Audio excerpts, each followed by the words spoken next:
week or so, week and a half, and then all of a sudden starting doing the same thing I was doing before. I changed the alternator and the battery. So, but one of the employees at the auto center pointed out one of the terminals was not getting, it was kind of corroded and that it needed to be replaced. I tried to replace it, but the guy that was going to replace it, he couldn't do it because it has a little arm to it, and so we didn't do it. So we just thought that maybe by just changing the alternator would fix the problem, but I guess it's not. So I'm not really sure if it's the battery, the alternator, or what. I really don't know what's going on. Can I ask some questions?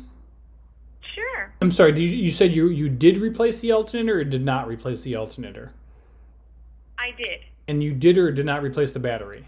I did. So both the alternator and the battery have been replaced. So when you start up the engine and you let it run, you know what the battery voltage is at? Oh, where's that information in the car? Well, if you have a voltmeter on your dash, it would show you that. Otherwise, you'd have to use a handheld voltmeter. Is there a battery light that's on or flashing when your engine's running? So it has the red light that is on, that shows the battery picture. Oh, so you do have a battery light that's on when the engine's running.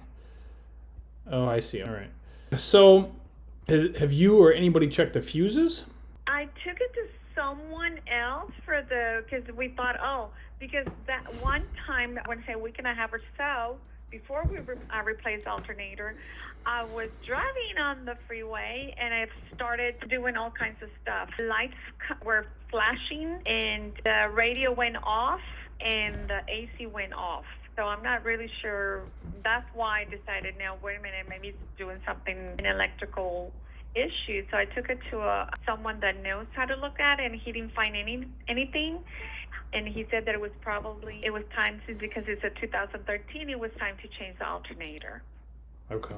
All right. And so I assume... But it's funny because every time I've been having this issue for quite some time, but every time I would take it to an auto center and they check the battery for you, and then they tell you the alternator, the charging system.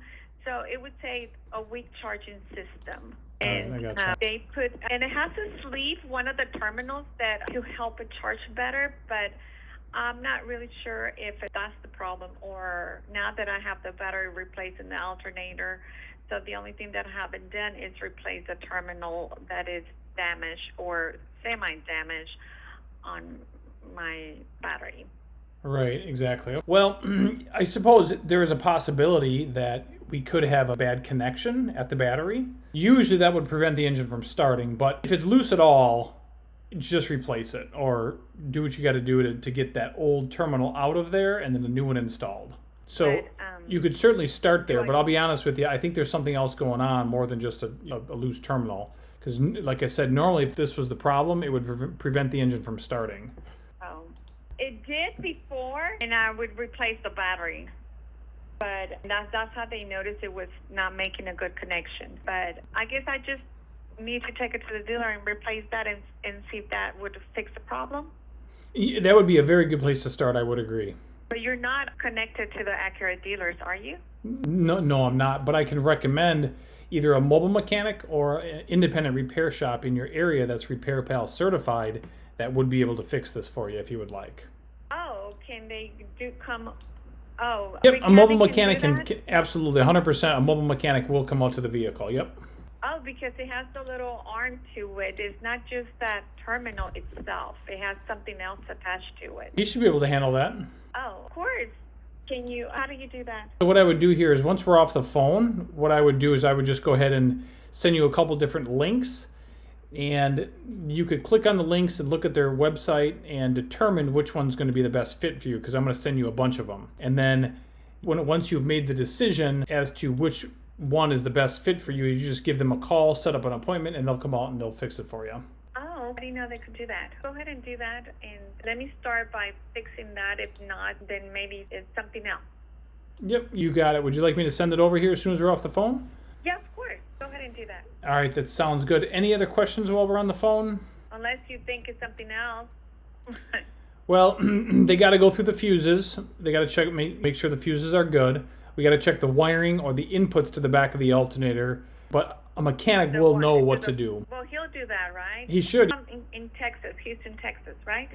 Well, now I do. But I'm going to go ahead and the services that I'm going to recommend, they're nationwide. So when you call them and set up an appointment, they're going to dispatch the job to somebody that's in your area. Oh, I see. And how soon do they do? You know, I don't know. You have to talk with them. I'm not sure. All right, that's fine. I can talk to them. That sounds good. Well, I'll go ahead and send it over. And if you have any other questions, just reply back online. All right, thank you so much. All right, you bet. You're welcome.